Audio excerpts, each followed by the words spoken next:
Bullies pour bleach on a black girl's hair and think she'll stay silent. They don't know she's a ruthless fighter, suspended, humiliated, left to suffer alone. But something in her snaps, and she begins to rise. She's about to expose the truth, and the whole town will feel the burn. What happens when the girl they tried to break becomes unstoppable? Before we get into the story, comment below where in the world you are watching from today. The orange sun hung low in the Alabama sky, painting everything in warm golden light as Carmen Bradley's old Ford Explorer rattled down Oak Hollow's main street. 15-year-old Nevaeh pressed her forehead against the cool passenger window, watching the unfamiliar town scroll past. Small brick buildings lined the streets, their windows reflecting the sunset like burning mirrors. The town square boasted a white gazebo surrounded by ancient oak trees, their branches swaying gently in the evening breeze. A few locals strolled along the sidewalks, nodding to each other with the easy familiarity of people who'd known one another all their lives. "Look at how peaceful it is here, baby," Carmen said, her tired eyes brightening as she gestured at the neat rows of houses and manicured lawns. Her nurse's scrubs were folded neatly in the back seat, ready for her first night shift at Oak Hollow General. "This is our fresh start. No more moving around, no more uncertainty." She reached over to squeeze Nevaeh's knee, her smile hopeful but tinged with worry.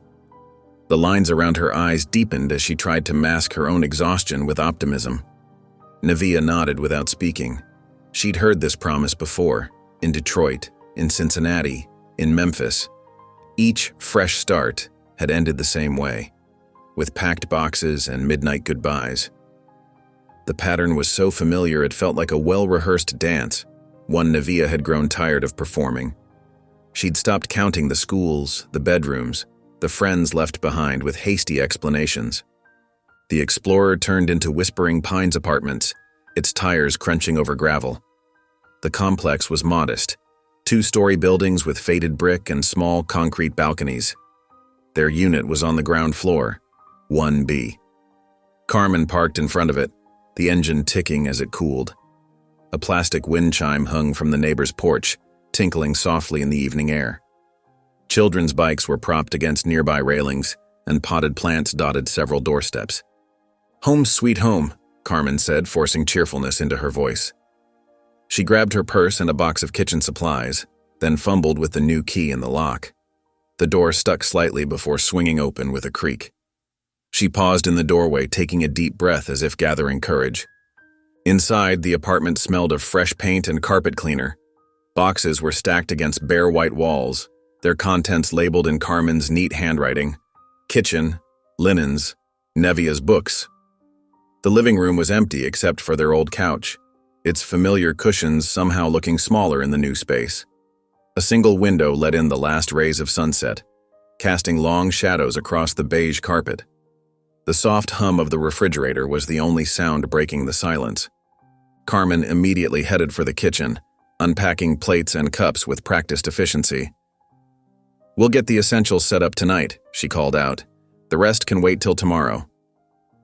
The clatter of dishes echoed through the empty rooms. She hummed softly to herself, a habit she'd developed during their many moves, as if filling the new spaces with sound could make them feel like home faster. But Nevaeh had already drifted to her new bedroom. The space was small, with a single window covered by crooked blinds. Her mattress lay directly on the floor, the bed frame still in pieces against the wall. She sank down onto the carpet, crossing her legs beneath her. The walls were a pale blue, different from her last room's yellow, but the emptiness felt the same. A water stain marked one corner of the ceiling, someone else's history lingering in this supposedly fresh start.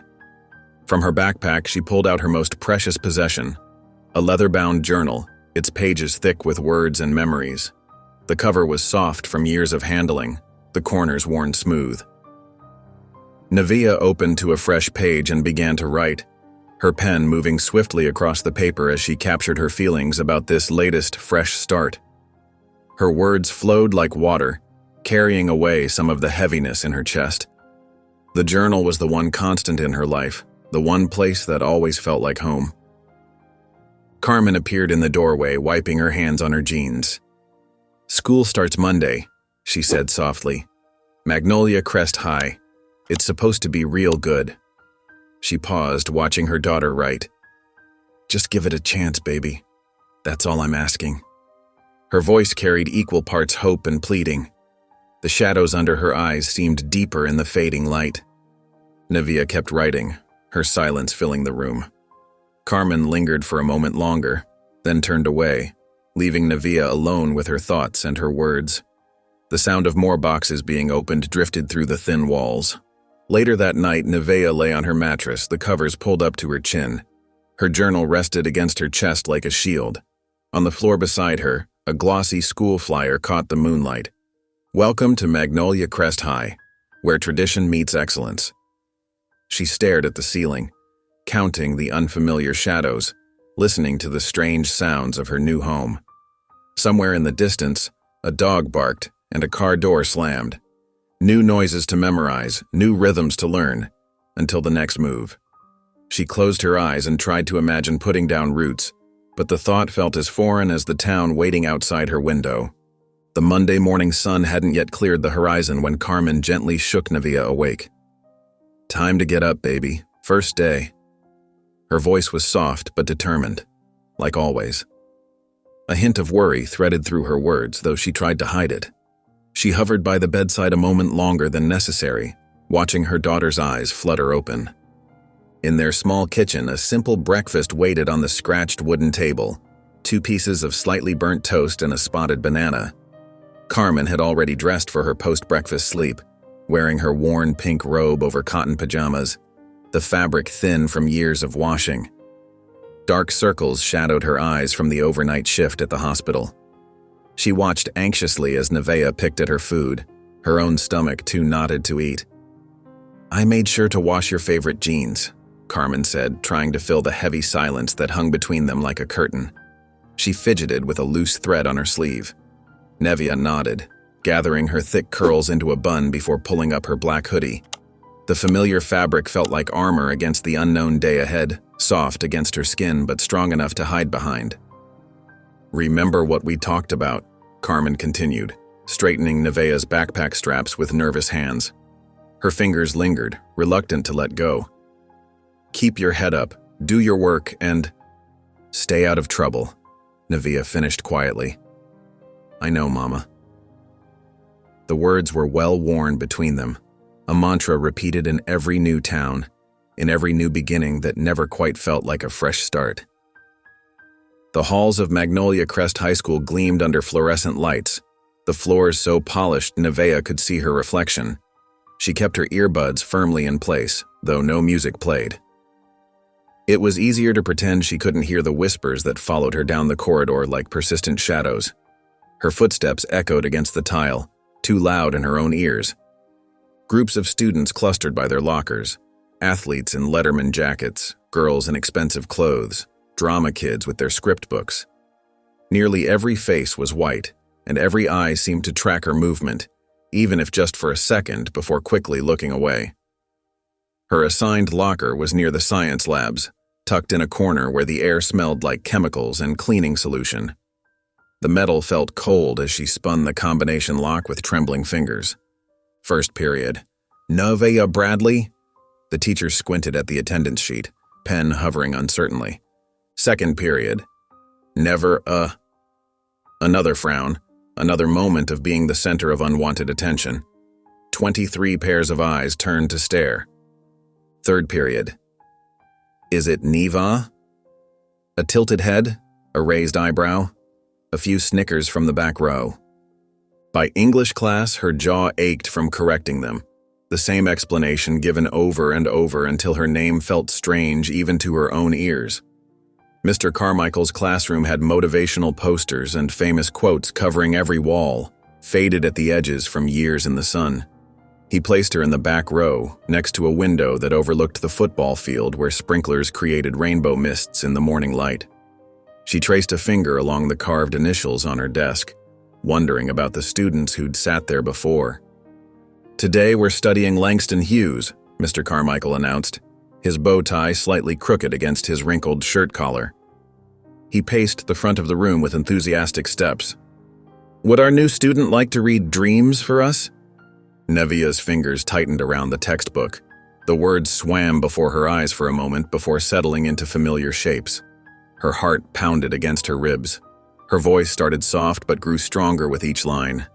Hold fast to dreams, for if dreams die, life is a broken-winged bird that cannot fly. The room fell completely silent. Even the ceiling fans seemed to pause their rhythmic whirring. Her voice carried the weight of Hughes's words, making them dance and ache in the still air. For those brief seconds, she forgot where she was, lost in the rhythm of poetry that had always felt like home. When she finished, Mr. Carmichael offered polite applause, which a few students half-heartedly joined, their hands barely meeting. In the back corner, Skylar Avery sat perfectly straight in her chair, her cheerleading uniform pristine without a single wrinkle. Her blonde hair caught the light from the window, almost glowing. She shared a look with Brinley West and Tess Morgan, their faces masks of practiced indifference. One of the football players behind them muttered, "She's got lungs," drawing smirks from the girls and quiet snickers from the boys around them. Skylar's lips curved into a smile that didn't reach her eyes. When the bell rang, Nevia gathered her books quickly, keeping her eyes down on the scratched desktop. Brinley leaned close to Skylar's ear, whispering something that made the cheerleader's eyes narrow as she watched Nevea hurry toward the door, her backpack clutched tightly against her chest like a shield. The weight of their stares followed her into the hallway, heavier than any textbook.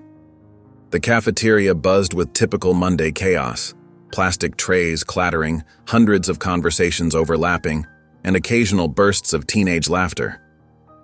In the furthest corner, Nevea sat alone at a small round table, her untouched lunch growing cold. Her leather journal lay open before her, pen moving steadily across the page as she wrote, using her hoodie like a shield against the noise and stares. The words flowed from her heart, each line a tiny escape from the reality of being the new girl in a school that hadn't welcomed her with anything but cold shoulders and whispers. Across the room, Skylar's table erupted in laughter.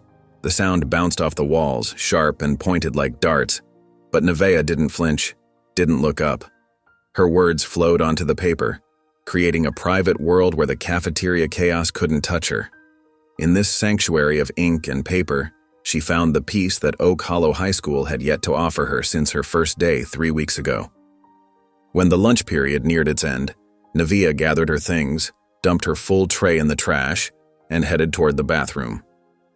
Lost in thought about her next poem, the rhythm of words dancing in her head, she collided with someone, the impact sending her stumbling back a step, her journal clutched protectively to her chest like a shield.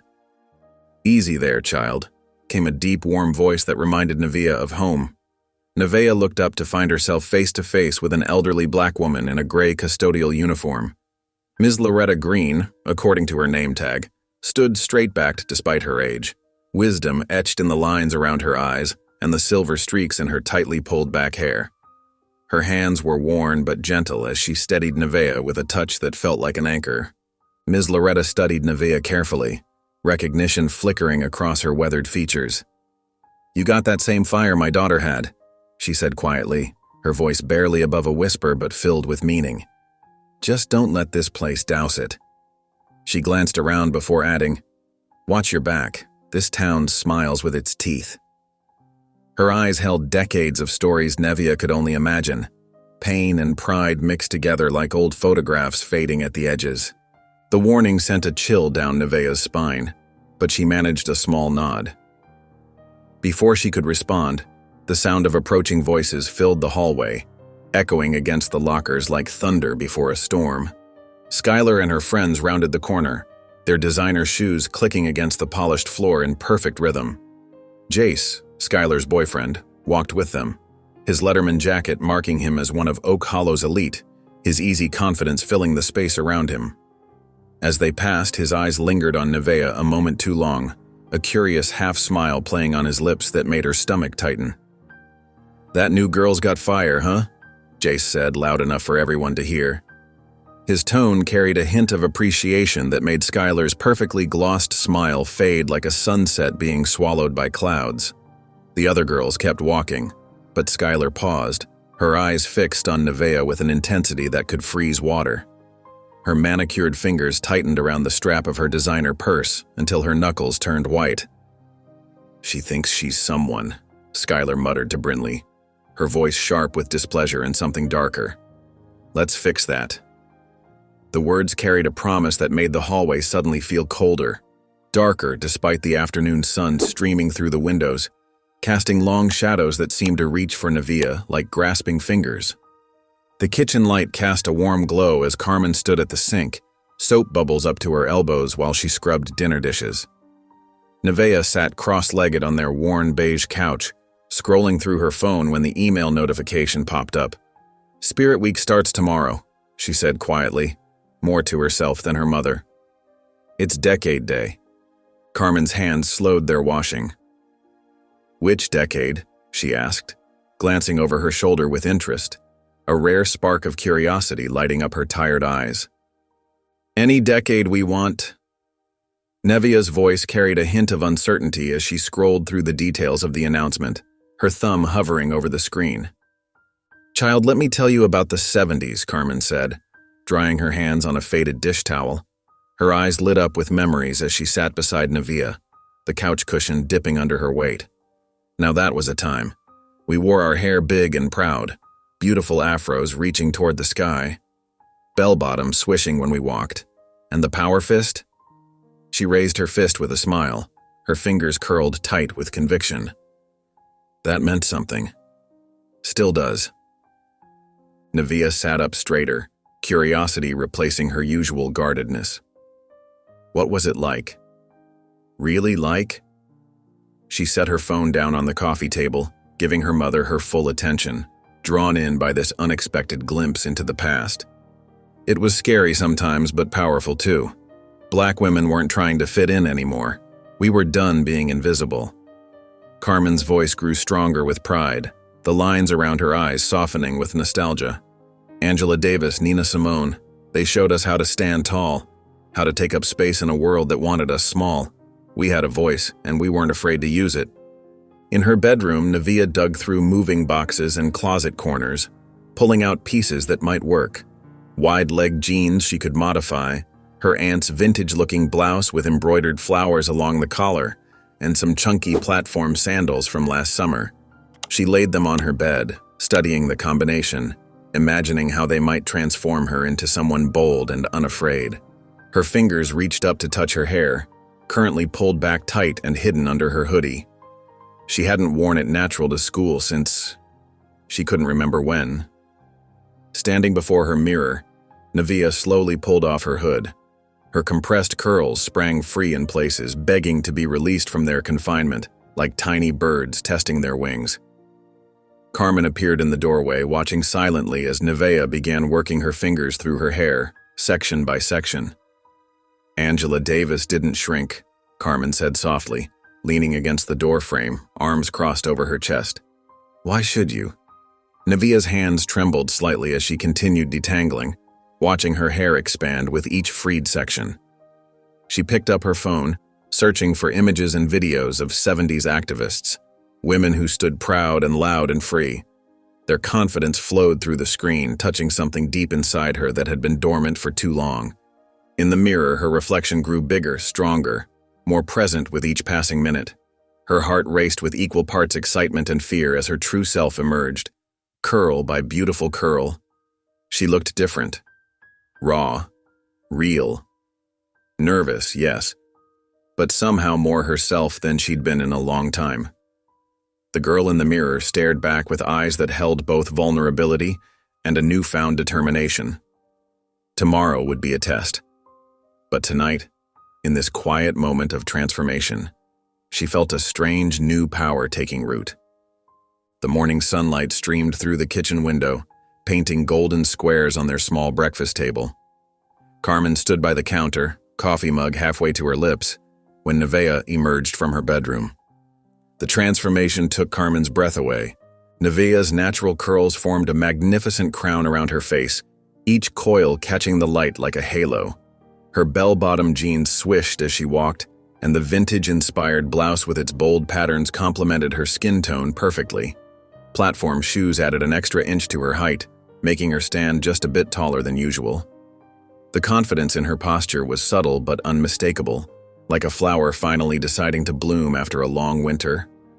"Oh, baby," Carmen whispered, her coffee forgotten. A tear caught in the corner of her eye, and she quickly wiped it away with the back of her hand. "You look just like your Auntie Janelle back in '74. Her voice carried a mix of pride and something deeper, memory perhaps, or longing for times past. She reached out a hand, almost touching Nevaeh's curls before letting her fingers fall back to her side, as if afraid to disturb something precious. Nevaeh's fingers nervously played with the hem of her blouse. "Really?" she asked, trying to sound casual but unable to hide the tremor in her voice. Her eyes searched her mother's face for any sign of disapproval, a habit born from years of seeking permission to simply be herself. The walk to school felt different that morning. Each step in her platforms made Nevaeh more aware of her presence, her visibility. The sidewalk seemed to echo with each confident stride, announcing her arrival to the world. When she pushed through the front entrance of Magnolia Crest High, the usual morning chatter dimmed momentarily, like someone had turned down the volume on a radio. Whispers followed her down the hallway. Some students looked up from their phones, double-taking at her transformation. Near the water fountain, a group of younger black girls watched her pass. One of them, wearing neat box braids, smiled broadly. "You look amazing," she said softly, just loud enough for Nevaeh to hear. The girl's eyes shone with something that looked like hope, like seeing a possibility she hadn't considered before. In second period, Mr. Harrison paused while taking attendance. "Excellent dedication to the theme, Miss Bradley," he said, nodding approvingly at her outfit. A few students turned to look at her, some with curiosity, others with something harder to define, something that made Nevaeh's skin prickle with awareness. The gym locker room felt colder than usual. As Nevaeh changed into her PE uniform, she felt eyes on her back like tiny needles. Across the benches, Skylar, Brinley, and Tess watched in silence.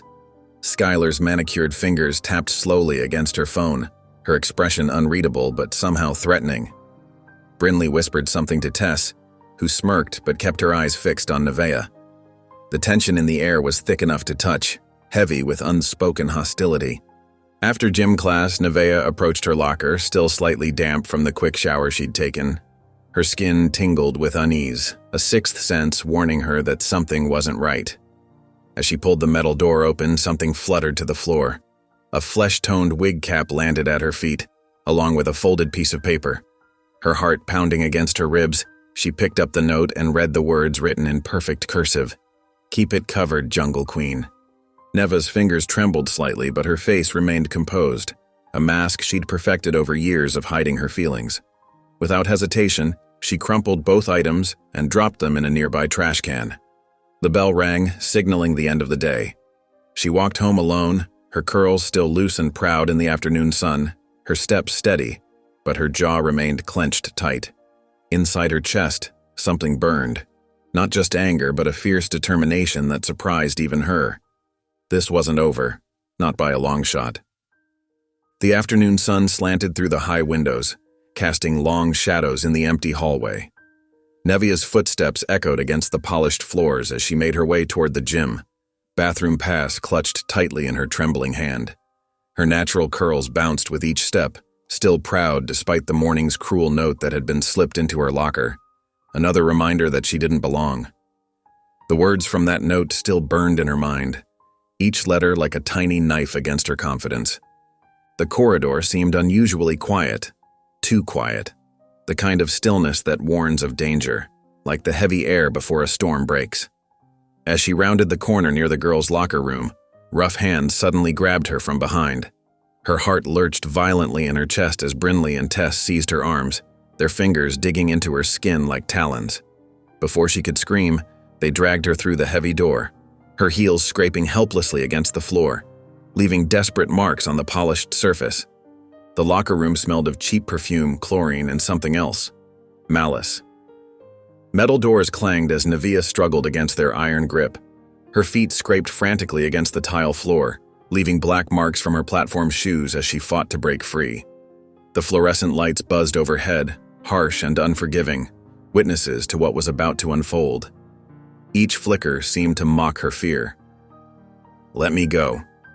Nevaeh's voice bounced off the walls, desperate and raw, but they only tightened their hold, their faces set with cruel determination.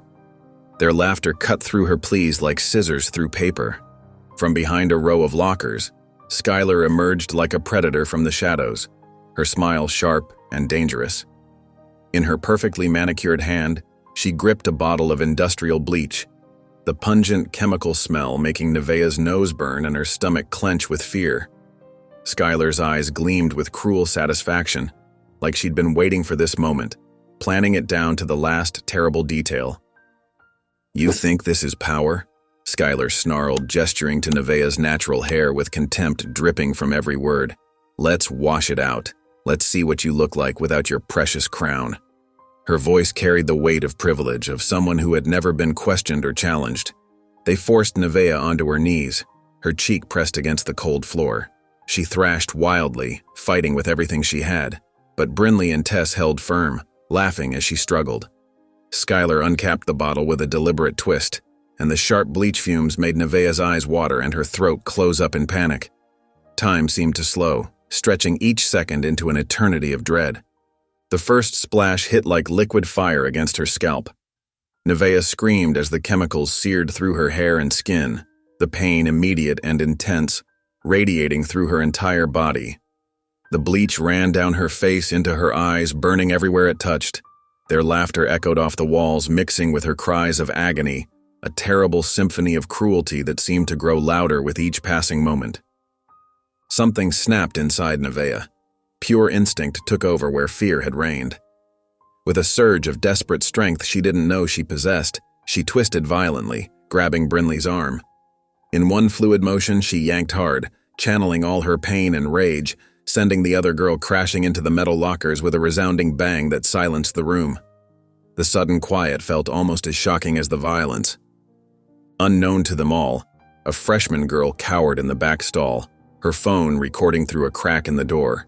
Her hands shook so badly the video blurred, but the trembling hands only captured the final moments. Nevaeh's defensive retaliation, not the brutal attack that preceded it. Not the whole truth, just the fragment that would be used against her. Just 15 seconds of footage that would tell the wrong story. Nevaeh stumbled to her feet, her vision blurred by tears and chemicals. Her scalp felt like it was on fire, each nerve ending screaming in protest. She lurched toward the door, barely able to see through the pain, her once beautiful curls now damp with bleach and burning. The hallway spun around her as she staggered out, her legs giving way just outside the gym. Her knees hit the floor hard as teachers' footsteps thundered down the corridor toward her. Too late to stop what had already been done. Too late to witness the truth of what had happened in that locker room. The morning light filtered weakly through the office blinds as Nevaeh sat rigid in the hard plastic chair, her scalp throbbing beneath careful bandages. Her eyes were swollen from crying, hands trembling slightly in her lap. Carmen stood beside her, radiating fury and confusion, one hand gripping the back of Nevaeh's chair so tightly her knuckles had gone white. The air felt heavy, charged with unspoken words and injustice that seemed to press down on Nevaeh's shoulders like a physical weight. Principal Halford's office smelled of coffee and furniture polish, with a hint of that distinct school administrator scent, authority mixed with disinfectant. He sat behind his imposing desk, reading glasses perched on his nose as he studied a printed incident report. His computer monitor displayed a paused video clip, grainy footage that showed only a fraction of what had really happened. The clock on the wall ticked loudly in the tense silence, each second punctuating Nevaeh's growing anxiety. "As you can see," Mr. Halford said, clicking play, "the video clearly shows Miss Bradley attacking Miss West, throwing her into the lockers with considerable force." His tone was measured, professional, and entirely deaf to context. He folded his hands on the desk, the picture of bureaucratic certainty. His eyes never truly met Nevaeh's, as if looking directly at her injuries might force him to acknowledge the fuller truth. "But that's not," Nevaeh started, her voice cracking, the words catching in her throat like fish bones. Her tongue felt too big for her mouth, the injustice too enormous to articulate. "My daughter was attacked first," Carmen cut in, leaning forward. They poured bleach on her head. Look at her scalp. This video doesn't show any of that. Her voice rose with each word, maternal protection flaring like a shield around Nevaeh. The vein in her neck pulsed visibly with restrained anger. Mr. Halford sighed, removing his glasses and pinching the bridge of his nose. Mrs. Bradley, I understand you're upset, but we can only act on what we can verify. This video shows your daughter initiating physical violence. Without evidence of prior provocation, our zero-tolerance policy is very clear. He tapped the student handbook sitting on his desk, a gesture that seemed to dismiss their pain as irrelevant against school regulations. Carmen's breath hitched. So you're telling me those girls get away with this? After what they did to my baby? Her fingers dug deeper into the chair, as if she might tear the plastic apart. The tremor in her voice revealed both rage and helplessness. 3 days suspension for violent conduct and public disorder, Mr. Halford stated firmly. Be grateful it's not expulsion, given the severity of Miss West's injuries. He closed the folder with finality, signaling the end of discussion. The soft thud of the closing file seemed to echo Nevaeh's fading hope for justice. As they left the office, Skylar passed by in the hallway, pristine in her cheerleading uniform. She didn't speak, but her smug smile said everything. Carmen's eyes tracked her, recognition and realization dawning in her expression. But she remained silent, pulling Nevaeh toward the exit. The weight of unspoken words hung between mother and daughter, heavy as chains. The drive home was tense. Carmen's knuckles whitened on the steering wheel, while Nevaeh stared out the window, watching Oak Hollow's perfect houses blur past. Each manicured lawn and gleaming mailbox seemed to mock their outsider status. Inside their apartment, Carmen finally exploded. "You had to fight back, huh?" she shouted, pacing the small living room, hands cutting through the air. "Couldn't just walk away? We just got here." Her voice cracked with fear and frustration, the words bouncing off the bare walls they hadn't yet decorated. Her shadow stretched large against the empty space, emphasizing how alone they were. "Mama, they were hurting me," Nevaeh tried to explain, tears streaming down her face, leaving hot trails on her cheeks. "They held me down, they—" Her voice broke on the memory, the humiliation still fresh and raw. "I don't want to hear it." Carmen threw up her hands. "Do you know how hard I worked to get us here, for a fresh start, and now this?" She turned away, shoulders tight with worry. The bills on the counter seemed to glare at them both, reminders of how precarious their new life really was. Nevaeh collapsed onto the couch, sobbing. Her mother, usually so quick to comfort, turned away instead, too overwhelmed by their precarious situation to offer solace. The distance between them stretched wider than the small apartment, a gulf neither knew how to cross in this moment of shared pain. That evening, Nevaeh locked herself in the bathroom. With trembling fingers, she slowly peeled away the bandage. The mirror reflected her swollen, patchy scalp, chemical burns angry and red against her dark skin. The harsh bathroom light hid nothing, exposing every painful detail. Her whispered words barely disturbed the silence. They hate what they can't control. She touched her damaged scalp gently, eyes filling with fresh tears that refused to fall. In that moment, something hardened inside her, a small seed of determination taking root beneath the soil of her pain. The morning air was crisp and biting as Carmen's old SUV pulled up to the school entrance. Nevaeh sat motionless in the passenger seat, a dark-knit cap pulled low over her forehead, hiding what remained of her pride. The silence between mother and daughter felt like a physical wall, thick with unspoken fears and shame. Carmen's hands gripped the steering wheel too tightly, her knuckles pale against her brown skin. Without a word or even a glance, Nevaeh stepped out into the cold morning, clutching her backpack close to her chest like armor, the door closing behind her with a hollow thud. Students parted around her like water as she walked through the halls, their eyes following her every move. Their whispers followed her like shadows, hushed but unmistakable. Some pointed openly, others quickly looked away when she turned her head. A freshman girl gasped softly when Nevaeh passed, covering her mouth with her hand. The confident girl who had worn her natural curls proudly just days ago was gone. replaced by someone who seemed to want to disappear into the scuffed linoleum floor beneath her feet. In first period, Mr. Carmichael barely acknowledged her presence when taking attendance, his eyes skipping over her as if she were invisible. He cleared his throat awkwardly when he reached her name, muttering it under his breath. The same English teacher who had once praised her reading aloud now treated her with cool detachment, as though she'd become a problem rather than a person. Nevia slid lower in her seat, feeling the burning stares of her classmates drilling into her back, her cap feeling too tight, too obvious against her skull. The cafeteria at lunch was a special kind of torture, a public stage for her humiliation. The familiar isolation of her corner table felt different now, less like a choice, and more like exile from the world she once belonged to. The fluorescent lights seemed harsher today, exposing every inch of her. She picked at her sandwich without eating, the bread turning dry between her fingers, writing nothing in her journal. The blank pages seemed to mock her silence, white and empty like her future felt. Someone laughed loudly across the room, and Nevia flinched, certain it was about her. The afternoon dragged on endlessly until she had to visit her locker. The hallway suddenly felt too narrow as Skylar's group approached, their voices growing louder with each step. Brinley's wrist brace was pristine white, a badge of supposed victimhood worn like a trophy. Their laughter echoed off the lockers like breaking glass, sharp and dangerous. Skylar's eyes gleamed with satisfaction as she spotted Nevea. "Nice scalp." Brinley's words dripped with venom, just loud enough to reach Nevea's ears but not loud enough for any teacher to hear. She didn't flinch, didn't respond. She just stared back with empty eyes until they passed, their giggles fading down the corridor like the last notes of a cruel song. Her fingers trembled as she worked her locker combination, taking 3 tries to get it right.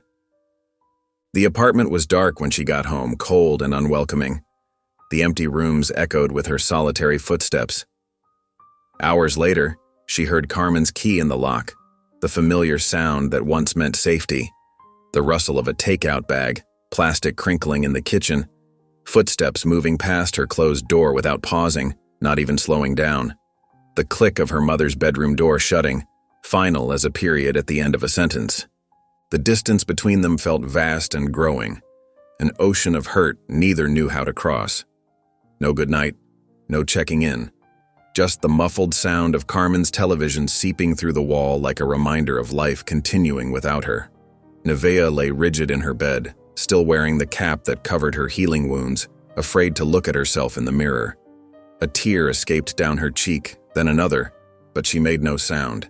She turned away from the door, curling into herself, making her body as small as she felt in a world that seemed determined to erase her, her pillow absorbing tears no one would ever see. The morning bell hadn't finished ringing when the intercom crackled to life. "Nevia Bradley to the principal's office immediately." The whispers started before her name was even finished. Nevia's hand instinctively went to her knit cap, adjusting it nervously as she gathered her books.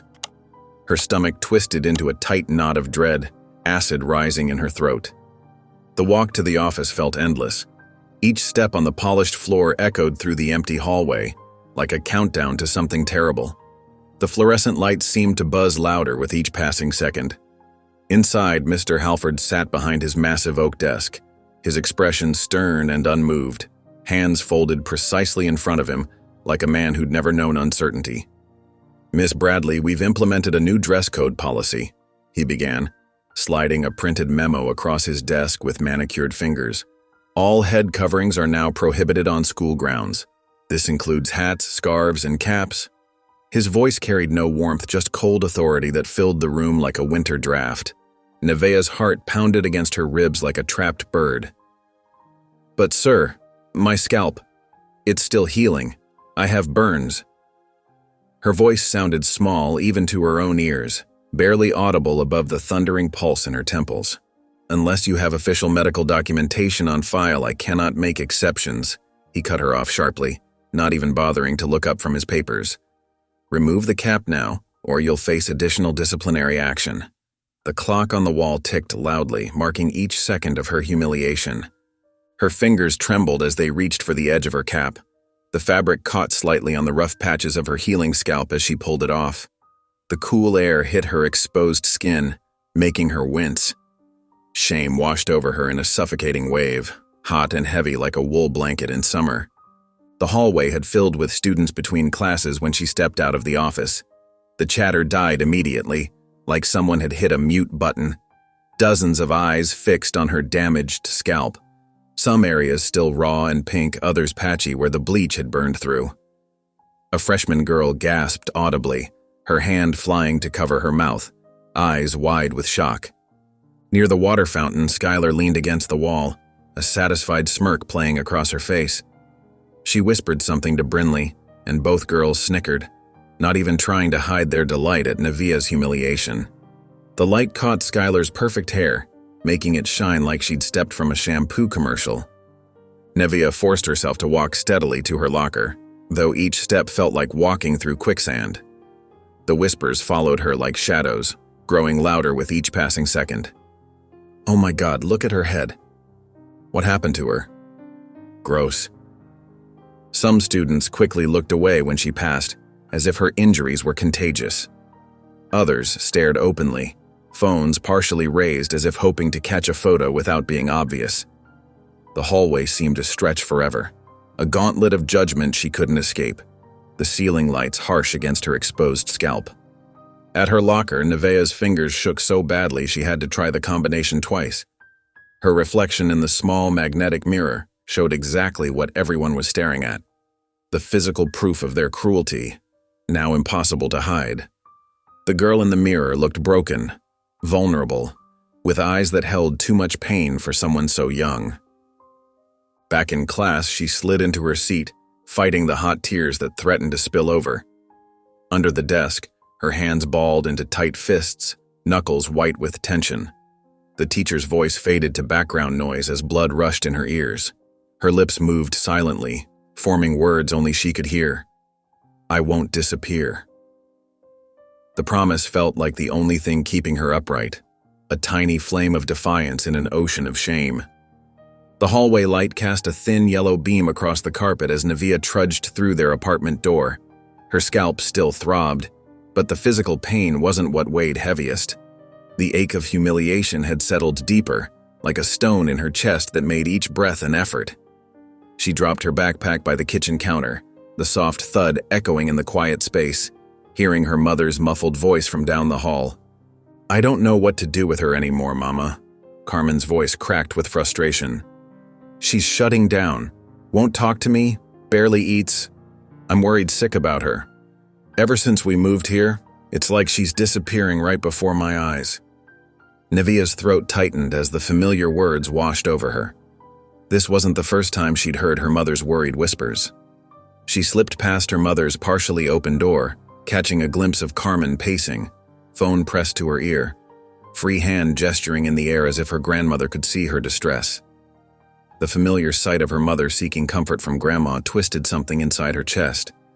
How many times had she overheard these conversations since they'd moved to Oak Hollow? Too many to count now.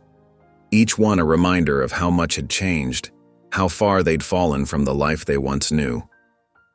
In her room, Nevia knelt beside a stack of moving boxes, still mostly unpacked after all these weeks. She needed her math textbook. Homework wouldn't wait, even if her world felt like it was crumbling. Ms. Jenkins expected those problems completed by tomorrow. No excuses, no extensions. The teacher's stern face flashed in her mind, another person who didn't understand what she was going through. As she dug through one particularly heavy box, pushing aside old notebooks and folders, her fingers brushed something soft. Cloth-bound, its corners frayed with age, a familiar journal emerged from beneath old school supplies like a forgotten treasure. Her hands trembled slightly as she opened it, the spine creaking in protest. The pages were filled with her younger handwriting, messier but somehow braver.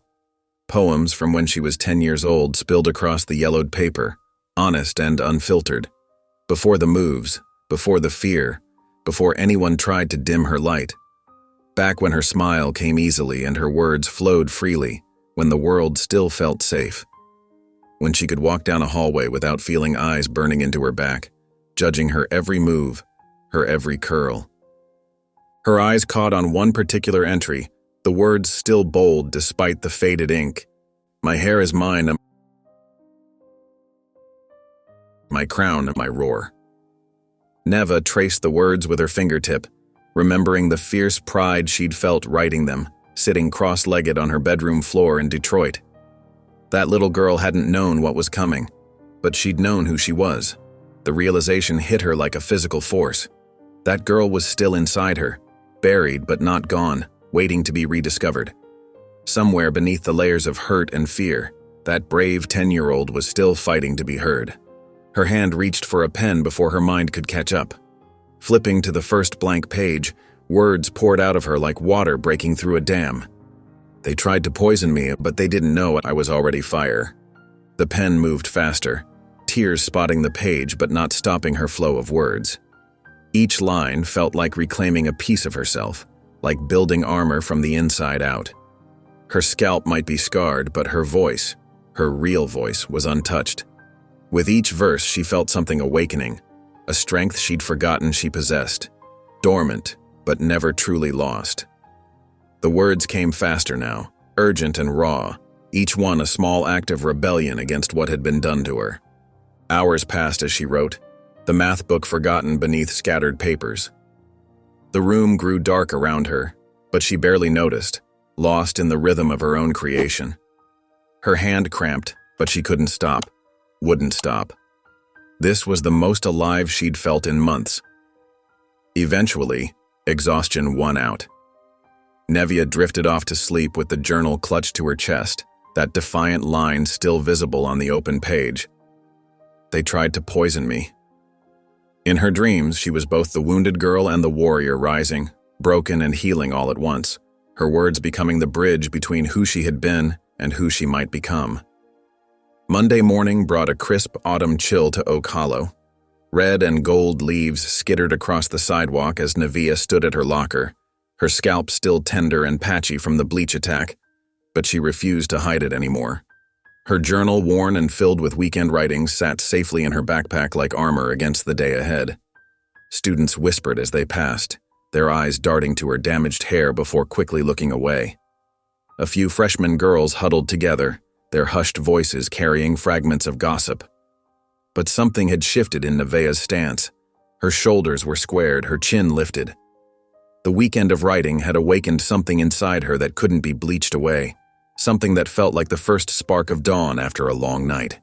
In English class, Mr. Carmichael's voice carried across the room as he wrote poetry unit on the whiteboard in neat block letters, the marker squeaking against the surface. Today, we begin our exploration of personal expression through verse, he announced, adjusting his wire-rimmed glasses that kept sliding down his nose. Would anyone like to share an original piece to start us off? The classroom fell into that particular kind of silence that happens when students desperately avoid eye contact with their teacher. Someone coughed. Another student shuffled papers nervously. A few snickered at the awkwardness. The clock on the wall ticked loudly in the quiet room, each second stretching longer than the last. Someone dropped a pencil, and the clatter seemed to echo. Then, slowly but deliberately, Nevia's hand rose into the air, steady and sure. Her heart hammered in her chest, but her arm didn't tremble. Mr. Carmichael blinked in surprise, his eyebrows lifting slightly. "Ah, yes. Ms. Bradley?" There was a hint of uncertainty in his voice, as though he hadn't expected her to volunteer. The scrape of her chair against linoleum seemed unusually loud as Nevia stood. She walked to the front of the room, each step measured and purposeful, her heart pounding, but her resolve stronger. Her journal opened to a dog-eared page, the words she'd written over the weekend staring back at her in blue ink, slightly smudged from her left-handed writing. The pages felt warm under her fingertips, like they held living energy. Taking a deep breath that filled her lungs with courage, Nevea began to read. They poured poison on my crown, thinking it would melt away my name. But I wear my scars like sunrise, and now the whole sky knows my flame. Her voice, though quiet, carried strength that filled every corner of the room like morning light. The usual shuffling and whispers died completely. Some students sat frozen, others shifted uncomfortably in their seats. Pencils stopped tapping against desks. In the back row, Skylar's perfectly manicured nails dug into her desk, leaving tiny half-moon marks in the wood. The room felt charged, like the air before lightning strikes.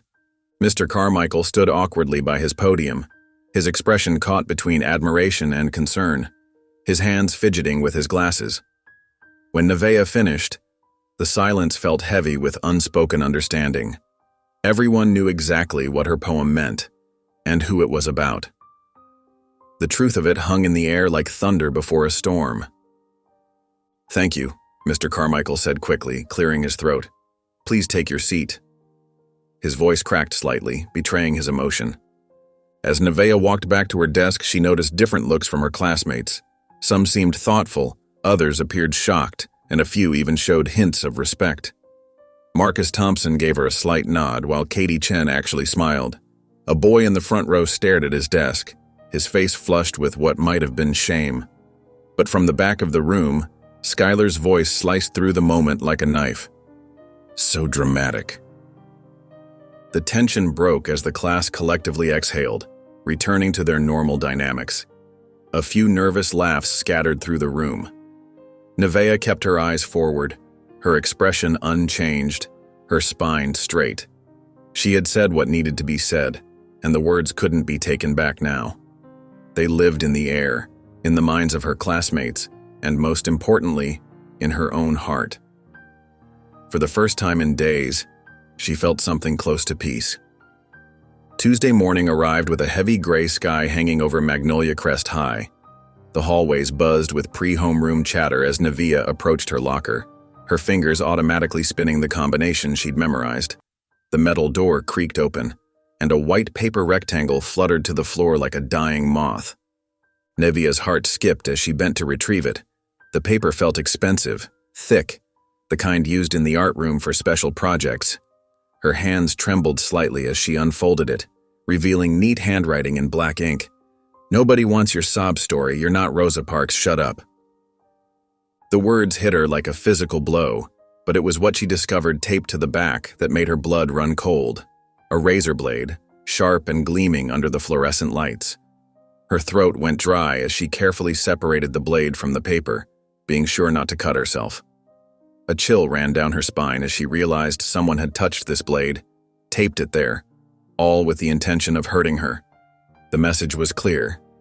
They wanted her silenced one way or another. For several long moments, Nevaeh stood frozen, staring at the items in her hands while other students flowed around her like water around a rock. Her mind raced through possibilities. Ignore it? Tell her mother? Hide away? But something inside her, that same fire that had fueled her poetry, pushed her feet forward. It was a small flame, but it refused to be extinguished. She wrapped the blade carefully in a tissue from her backpack and clutched the note tightly in her fist. The front office smelled of coffee and printer ink. Mrs. Kellerman sat behind her desk, reading glasses perched on her nose as she typed at her computer. She barely looked up when Nevaeh approached, her fingers continuing their steady rhythm on the keyboard. A half-eaten muffin sat beside her coffee mug, seemingly more important than the student standing before her. "Yes?" The vice principal's voice held the weary tone of someone who'd rather be anywhere else. Wordlessly, Nevaeh placed the note and razor blade on the desk. Mrs. Kellerman glanced at them, her expression barely changing. She picked up the note with 2 fingers as if it might contaminate her, scanned it quickly, then set it back down with a sigh that spoke volumes. "I'll look into it," she muttered, already turning back to her computer screen. No questions about where Nevaeh found it. No concern about the razor blade. No asking if she felt safe. Just 3 empty words that promised nothing. The dismissal stung worse than the threat itself. Nevaeh's stomach twisted as she walked out, feeling smaller with each step, her shoulders hunching forward as if to protect her heart. The hallway seemed longer now, the ceiling lower as if the whole school was closing in around her. Later that afternoon, as she headed to her last class, familiar voices approached from behind. Skylar and Brinley's designer shoes clicked against the polished floor in perfect rhythm, like a countdown to something unpleasant. The sound made Nevaeh's muscles tense before they even spoke. "Careful," Brinley's sugar-sweet voice carried clearly through the hall. "We heard there's a razor epidemic going around." Their laughter echoed off the lockers as they passed, not even bothering to look at Nevaeh, their smirks telling her everything she needed to know. They brushed by her, shoulders bumping just hard enough to seem accidental to anyone watching. That night in her bathroom, Nevaeh held the torn halves of the note over the sink. She struck a match and touched it to the paper's edge, watching as the flames consumed the hateful words. The fire reflected in her eyes as she stood silent, unmoving until the last ember died and only ashes remained. As the last bits of paper crumbled away, she made a silent promise to herself. This wouldn't be the end of her story. The ashes swirled down the drain, but the memory of those words and her resolve remained firmly in place. The kitchen light cast harsh shadows across the small dining table where Carmen and Nevaeh sat, their untouched plates of spaghetti growing cold between them. Steam had long since stopped rising from the pasta, much like the warmth that once existed between mother and daughter. Carmen watched Nevaeh push a meatball around her plate for the 10th time, the red sauce leaving circular trails like tiny distress signals. Her maternal concern finally broke through days of tense silence that had hung between them like an invisible wall, suffocating any attempt at normal conversation. "Why aren't you eating?"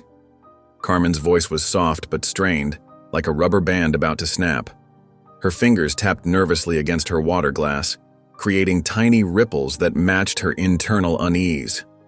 Nevaeh set her fork down with deliberate slowness, the metal making a tiny clink against the cheap ceramic plate. "Because I'm tired of surviving," she said, her words barely above a whisper, but weighted with exhaustion that seemed too heavy for her 15 years. Dark circles shadowed her eyes, evidence of sleepless nights and constant vigilance. Carmen's shoulders stiffened. She wiped her mouth with a paper napkin, crumpling it in her fist, buying time before responding. The clock on the wall ticked loudly in the silence, counting down seconds that felt like hours. "You're being dramatic again, always looking for trouble instead of trying to fit in." Her tone carried the weariness of someone who'd had this conversation too many times, who'd run out of new words to say. The words hit Nevaeh like a match to gasoline. She shoved her plate away, the ceramic scraping against the wooden table, sauce splattering like tiny red tears across the worn surface. "You don't know what it's like in there." Her voice rose, shocking them both with its volume. "You think you left the ghetto, but they're worse here. They just wear pearls when they hate you." Her hands trembled as she gripped the edge of the table. Carmen's face darkened, lines deepening around her mouth like cracks in a dam about to break. "Lower your voice. The neighbors—" "The neighbors?" Nevaeh stood up, her chair screeching against the linoleum floor. Her hands trembled at her sides, fists clenching and unclenching. "That's all you care about. What people think, while I'm getting attacked, burned, threatened, and you just want me to shut up and take it." Her chest heaved with each word, tears threatening to spill over. "I'm trying to keep us safe." Carmen slammed her palm on the table, rattling the silverware and sending droplets of water jumping from their glasses. "You think I don't know about hate? I've lived it longer than you've been alive." Her eyes glistened with unshed tears reflecting the harsh kitchen light. "Then why aren't you protecting me?" Nevaeh's voice cracked, betraying the young girl beneath her anger. "Why do I have to protect myself?" She wrapped her arms around her middle as if holding herself together. "Because that's what we do." Carmen shot up from her chair, her napkin falling forgotten to the floor, a white flag abandoned. "We keep our heads down. We survive. We disappear," Nevaeh screamed, the word echoing off the kitchen walls like a terrible prophecy. "That's what you want, for me to disappear like you did." Tears finally broke free, streaming down her cheeks. The slap came fast and hard, echoing in the small kitchen like a gunshot. Carmen's hand hung in the air, her eyes wide with horror at what she'd done. Nevaeh touched her cheek, her fingers gentle against the stinging skin, her expression shifting from shock to something harder, colder, like watching a door close and lock, a light extinguished. Without a word, she turned and walked to her bedroom, footsteps heavy on the thin carpet. Carmen stood frozen as she heard drawers opening, zippers closing, the sounds of retreat and escape. When Nevaeh emerged with her backpack slung over one shoulder, Carmen's voice was barely audible, a mother's plea cracking with desperation. "Neva, please don't." But Nevaeh was already opening the front door, stepping into the night without a backward glance or a coat to shield her from the cold. The door clicked shut with terrifying finality, leaving Carmen alone with 2 cold plates of spaghetti and the weight of her actions. The streetlights cast long shadows as Nevaeh walked through Oak Hollow's empty streets, her backpack heavy against her shoulders. Each step echoed against the sidewalk, matching the rhythm of her hiccuping breaths as she tried to control her tears. The town felt different at night, less hostile, but more alien. Closed storefronts lined Main Street like sleeping giants, their dark windows reflecting her lonely figure as she passed, multiplying her solitude in endless mirrors of glass and shadow. Christmas lights still hung on some of the porches, twinkling like artificial stars against the inky darkness. Behind curtained windows, she could see the blue flicker of TV screens and shadows of families together, laughing, arguing, simply existing in each other's presence. Each glimpse made her chest ache more, a hollow pain that seemed to expand with every breath. She watched a father lift his young daughter onto his shoulders, their shared laughter muted by the glass between them, and her throat tightened with longing. When she reached Magnolia Crest High School, she paused. During the day, the building loomed like a fortress of judgment, filled with whispers and stares that cut deeper than any knife. But now, in the quiet dark, it felt almost welcoming, a silent sanctuary offering shelter without questions. The auditorium's brick walls rose before her, and she noticed a service door near the loading dock was slightly ajar, probably left open by the cleaning crew who never imagined anyone would seek refuge here. The metal handle was cool against her palm, inviting her into the darkness beyond. Nevaeh slipped inside, the familiar smell of floor wax and wood polish filling her nose. Her sneakers squeaked softly on the polished floor as she made her way through the darkness, using her phone's dim light to guide her through the shadowy hallway. The main stage curtain hung in heavy folds, deep red velvet that seemed black in the low light, beckoning with promises of concealment. She ducked behind it, finding a pocket of space that felt safe and hidden from the world that had rejected her. The fabric brushed against her arms like a gentle caress. The thick fabric muffled all sound, creating a cocoon of silence that wrapped around her like a protective embrace. Nevaeh pulled her knees to her chest and opened her notebook, using her phone's flashlight app to illuminate the blank page that waited for her truth. Her hand trembled slightly as she began to write, but the words flowed easier in the dark, spilling from her heart like water from a broken dam. I ran from fists that smiled, found silence in velvet folds. Let them call me Broken Dash, but I am the sound they fear. She wrote until her phone battery dropped to 15%, pouring her pain onto page after page, each word a tiny rebellion against the silence they tried to force upon her. Then she curled up on the hard floor, using her backpack as a pillow, exhaustion finally winning over anxiety. The night passed in fits of restless sleep, interrupted by distant sounds of the building settling and the occasional car passing on the road outside. Her dreams were filled with echoes of harsh words and the phantom sensation of hands pushing her away. When dawn began to creep through the high windows, painting pale stripes across the stage like fingers reaching for her, the door creaked open.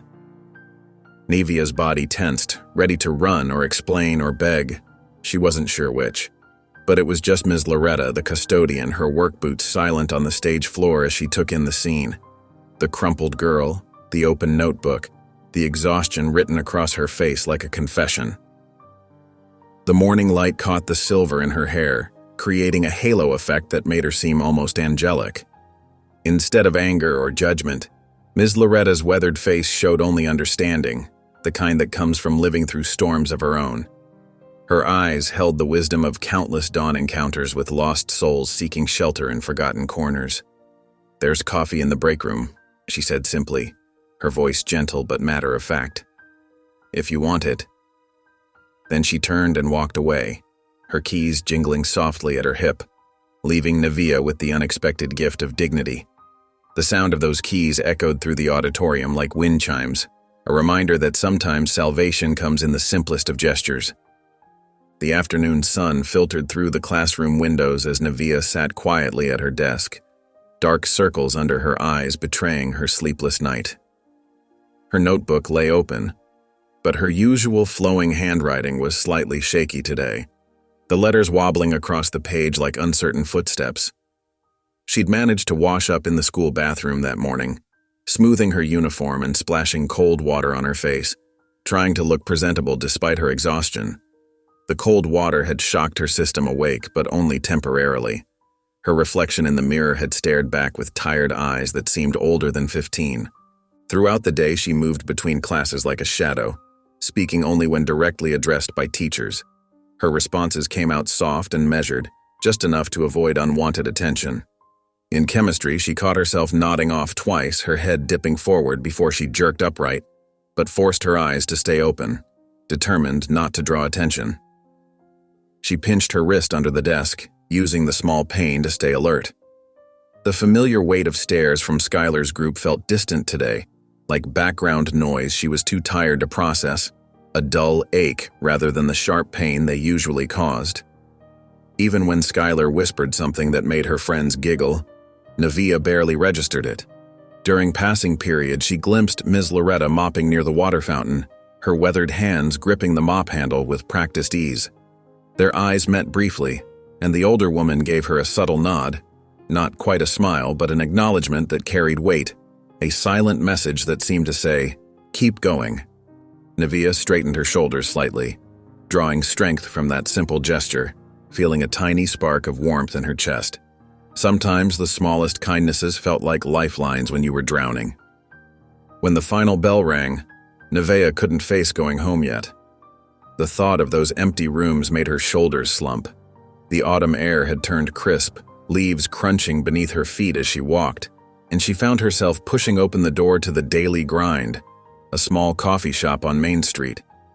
The bell above the door chimed softly as warm air scented with coffee and cinnamon enveloped her like a comforting blanket. She ordered the cheapest item on the menu, a small hot chocolate, counting out coins from her pocket and waiting near the pickup counter, trying not to look like she was hiding. Her stomach growled softly, reminding her she'd skipped lunch.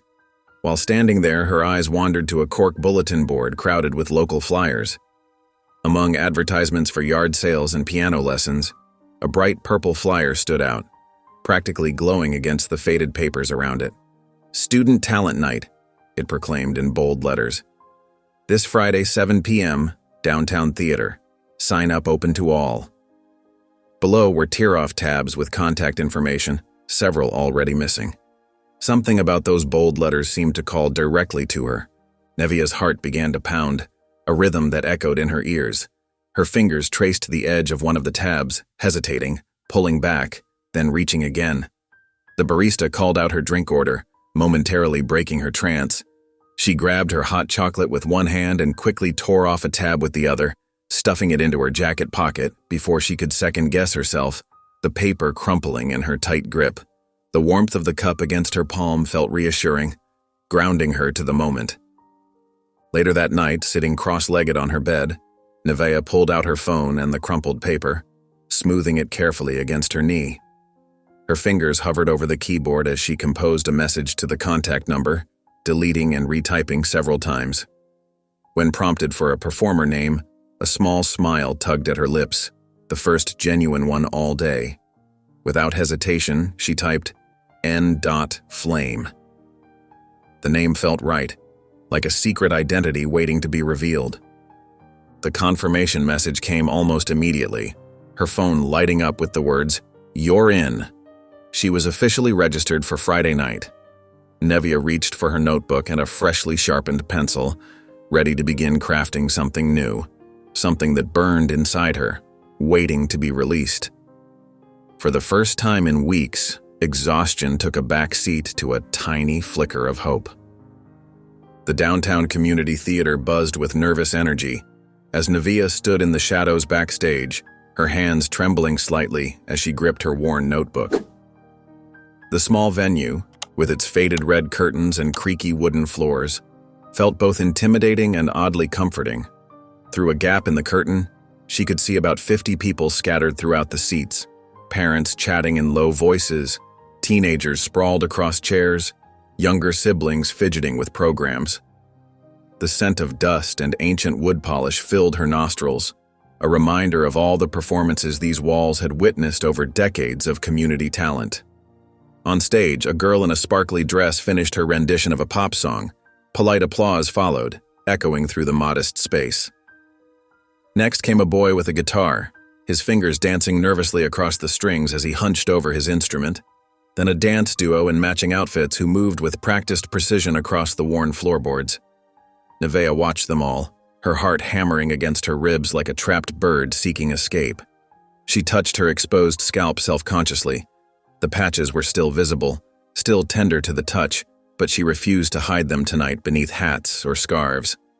This was about being seen, truly seen for who she was.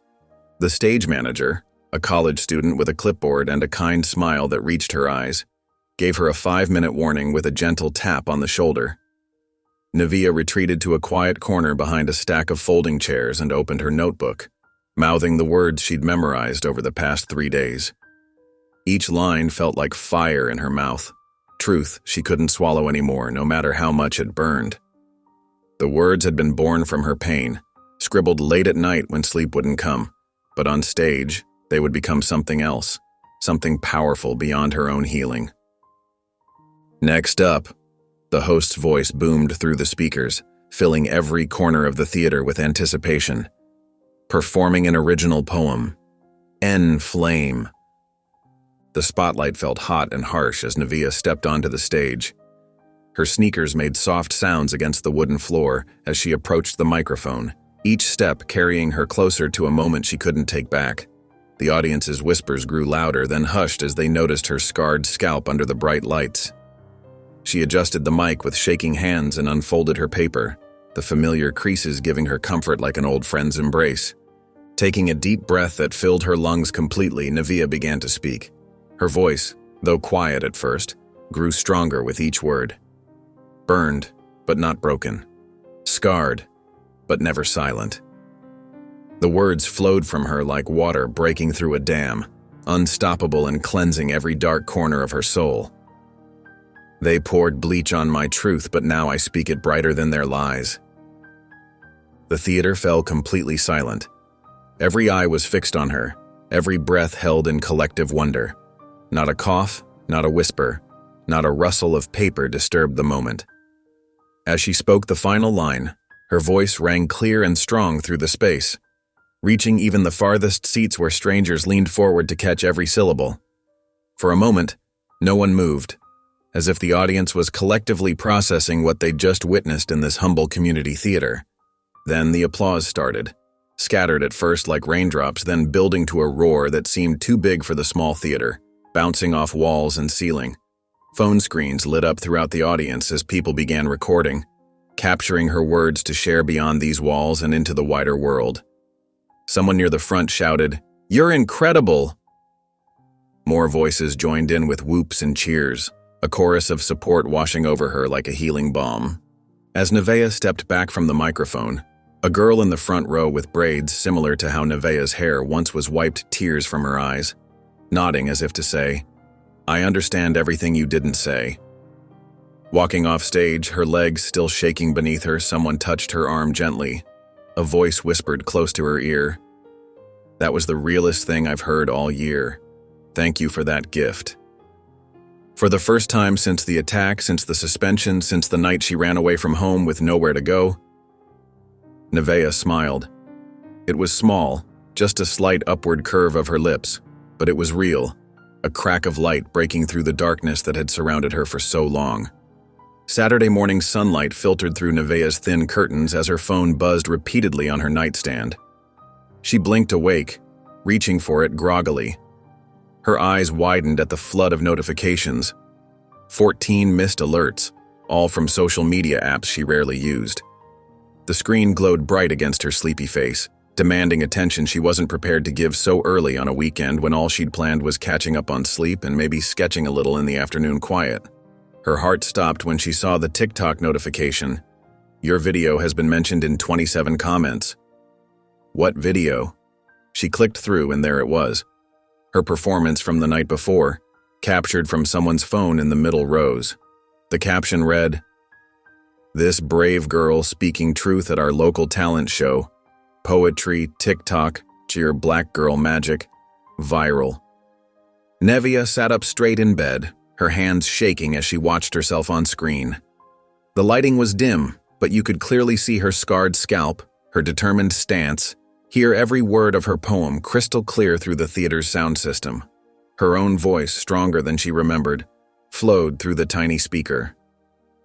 The view count kept ticking up as she watched. 32,147, 32,298, 32,456. Each number represented a real person who had heard her story, her truth. People she'd never meet who now carried a piece of her heart with them. The thought made her pull her blanket tighter around her shoulders, a mix of pride and vulnerability washing over her. The comments section was overwhelming. This gave me chills straight through my body. Who is this queen? We need her story. The way she owned that stage, and those words. This needs to go viral. Everyone needs to hear this. Standing ovation from NYC. By Sunday evening, Nevia could hardly breathe looking at her phone.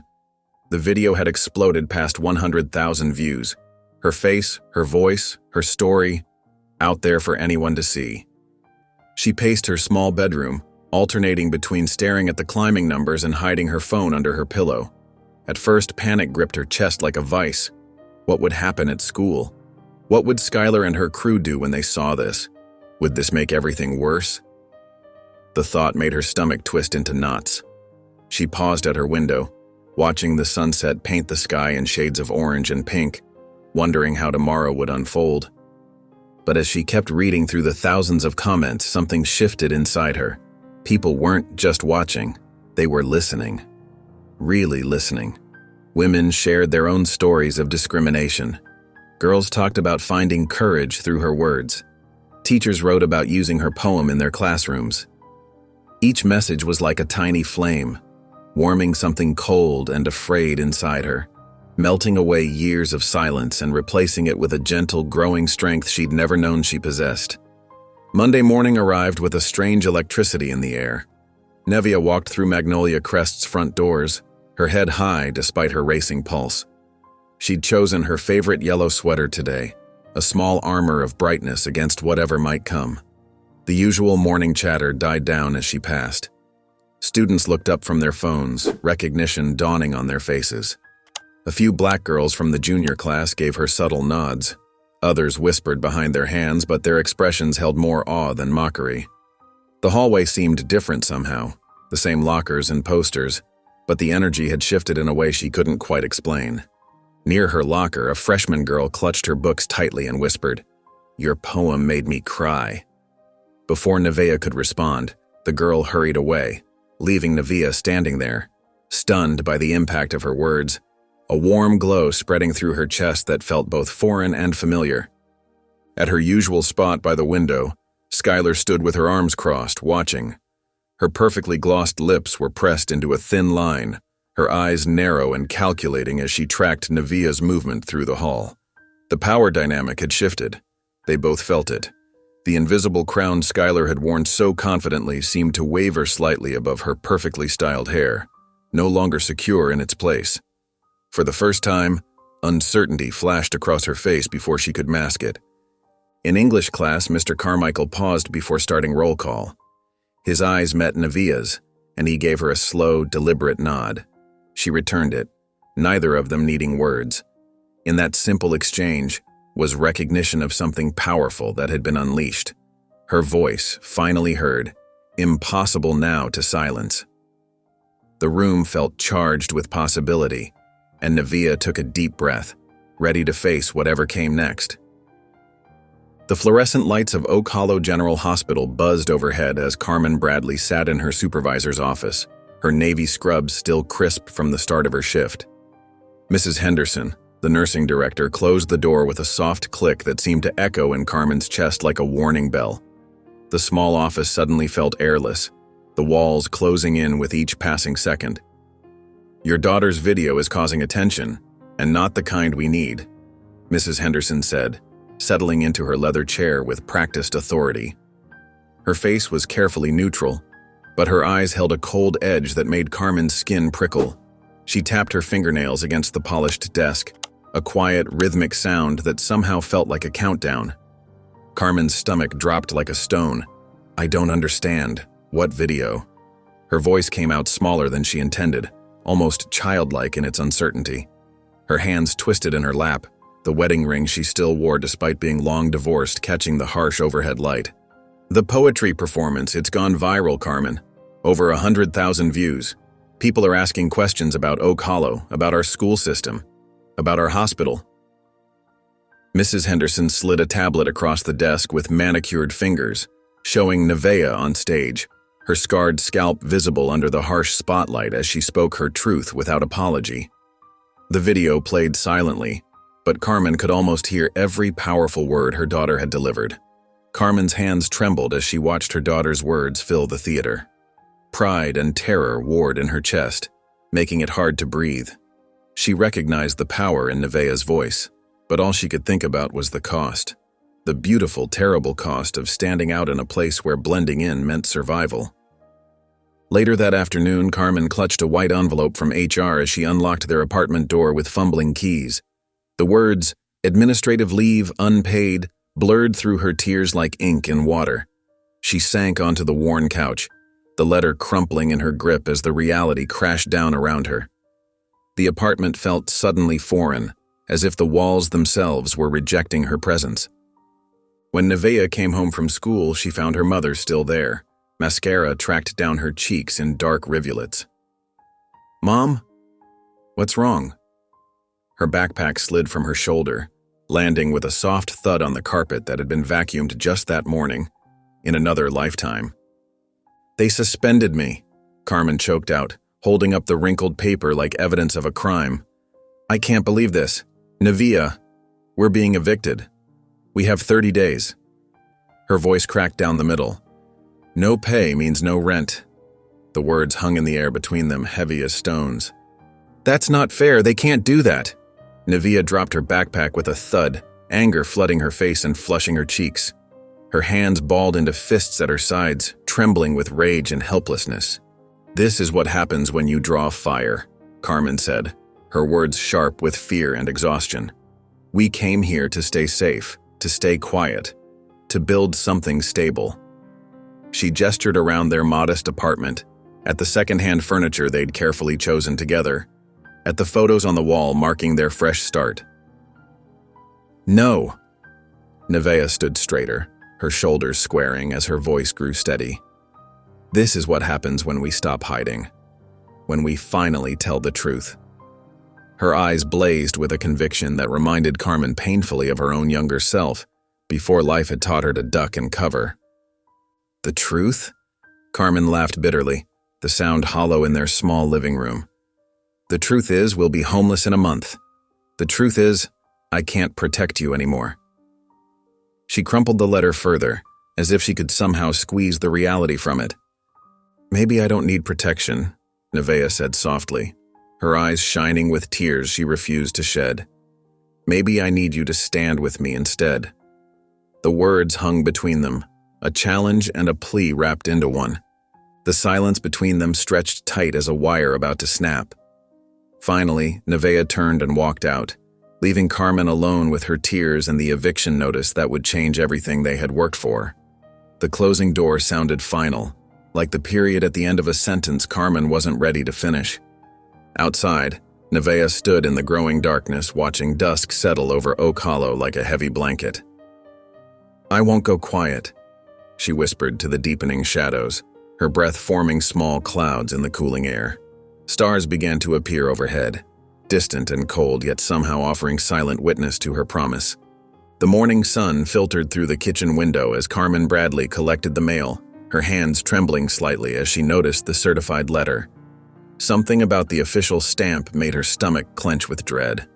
She settled at the worn kitchen table, carefully opening the envelope, the paper crackling beneath her nervous fingers.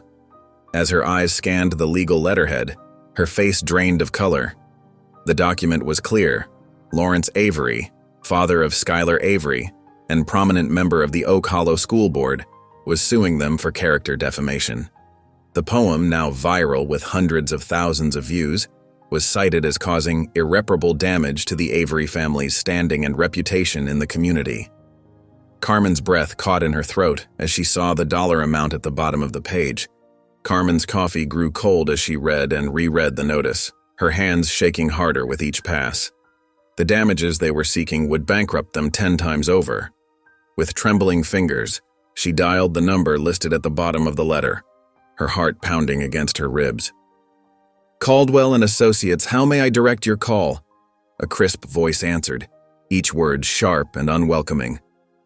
I received a letter about a lawsuit. The Avery case?" Carmen's voice cracked. "I need to respond, but I don't understand." "Ma'am, we can't discuss any details without your legal representation present. Please have your attorney contact our office directly." The tone was dismissive, almost bored. "But we don't have...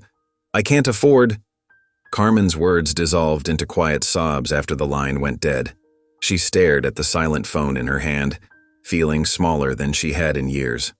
From the hallway, Nevaeh stood frozen, having heard everything. The weight of responsibility pressed against her chest like a physical thing. She watched her mother's shoulders shake, knowing she had caused this. First the job suspension, then the eviction notice, and now this lawsuit that could destroy them completely. Each consequence piled higher, threatening to crush them both. That evening, mother and daughter sat on their threadbare couch in heavy silence. The legal notice lay on the coffee table between them like a bomb, waiting to detonate. Carmen stared blankly at the wall, decades of exhaustion etched into her face. No job, no savings, no way to fight back against people with money and power. The unfairness of it all hung in the air, thick and suffocating. Nevaeh felt the familiar burn of tears but refused to let them fall.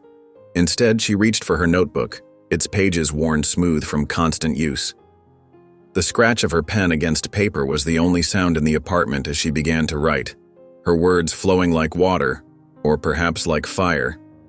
Each stroke of the pen felt like an act of defiance. On the fresh page she wrote in bold letters, "The fire they fed." Carmen glanced over, watching her daughter's determined expression as she filled the page with words. The sight made her heart ache with both pride and terror. Whatever Nevaeh was writing, Carmen knew it wouldn't make their troubles disappear. But something in her daughter's fierce concentration gave her the first flicker of hope she'd felt all day. The pale morning light crept through the kitchen window, casting long shadows across Carmen Bradley's weary face.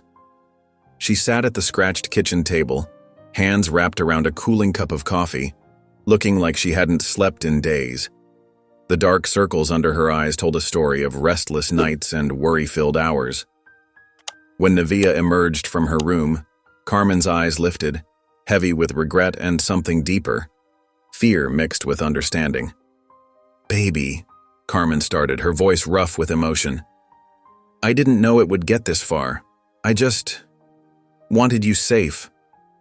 The words hung in the air between them, weighted with years of running, of staying quiet, of choosing survival over truth. Her fingers tightened around the mug, as if seeking strength from its solid form. Nevaeh stood in the kitchen doorway, taking in her mother's exhausted form. The woman who had always been her protector now looked small, diminished by the weight of everything crashing down around them. The lawsuit, the eviction notice, the lost job. The bills piled high on the counter seemed to mock them both. But something had shifted in Nevaeh. The fire that started as a spark of defiance had grown into something unstoppable, a flame that couldn't be contained. Without a word, she pulled on her black hoodie and grabbed her notebook from the counter. The familiar leather binding felt different now, no longer just a refuge, but a weapon. The pages inside held her truth, her power. Her footsteps echoed on the linoleum as she headed for the front door, each step more determined than the last. At the threshold, Nevaeh paused. Without turning around, her voice came out steady and clear. "I'm not done yet." The words weren't angry or accusatory. They were simply true, like gravity or sunrise. They carried the weight of a promise. She stepped out into the morning air, letting the door close softly behind her. The walk to school stretched before her, but her steps were purposeful, her head held high. The neighborhood was waking up around her, but Nevaeh moved with a newfound resolve. Each footfall seemed to echo with the same rhythm in her mind. They made the fire. I just learned how to burn. Cars passed her on the street, and a few early morning joggers gave her curious glances. But Nevaeh barely noticed them. Her mind was focused inward, on the words building inside her like a tide, powerful and unstoppable. They had tried to silence her with bleach and threats and lawyers, but they had only taught her how powerful her voice could be, how necessary. When she reached her locker at school, Nevaeh opened her notebook. The pages were filled with her neat handwriting, thoughts, and poems that had become her armor. Her latest line was underlined twice, the ink dark and decisive. "They only win if I disappear." She traced the words with her finger, feeling their truth settle into her bones like an oath, like a battle cry.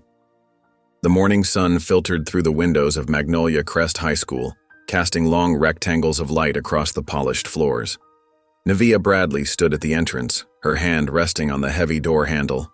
For a moment, she closed her eyes and took a deep breath, feeling the weight of her decision settle into her bones like anchors dropping to the ocean floor.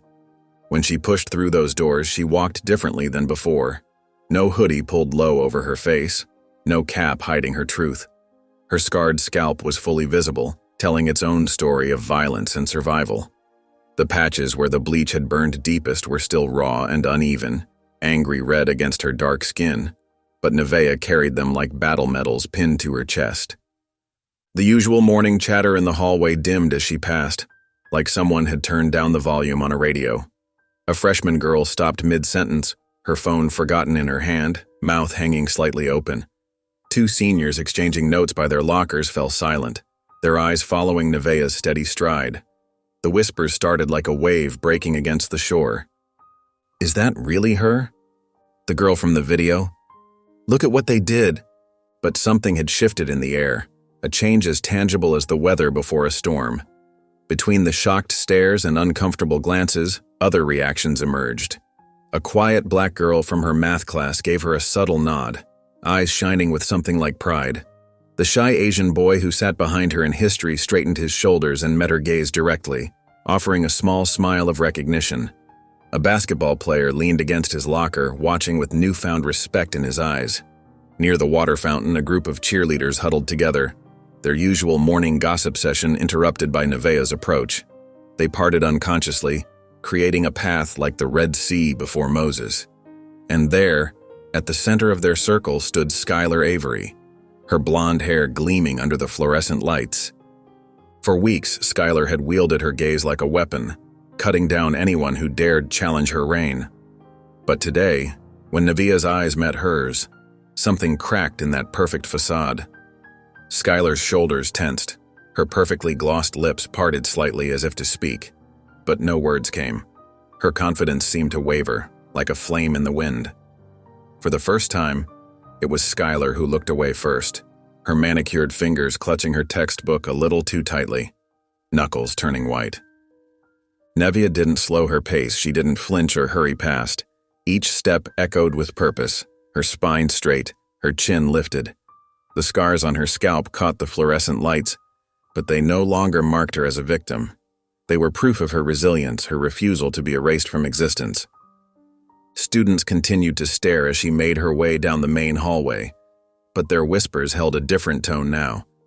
Some stepped back, others leaned forward, but all of them felt the shift in power. The girl they had tried to break was walking through their midst unbroken and unbowed, her presence demanding acknowledgement. When she reached her classroom door, Nevaeh paused. She drew in a deep breath, feeling the air fill her lungs completely.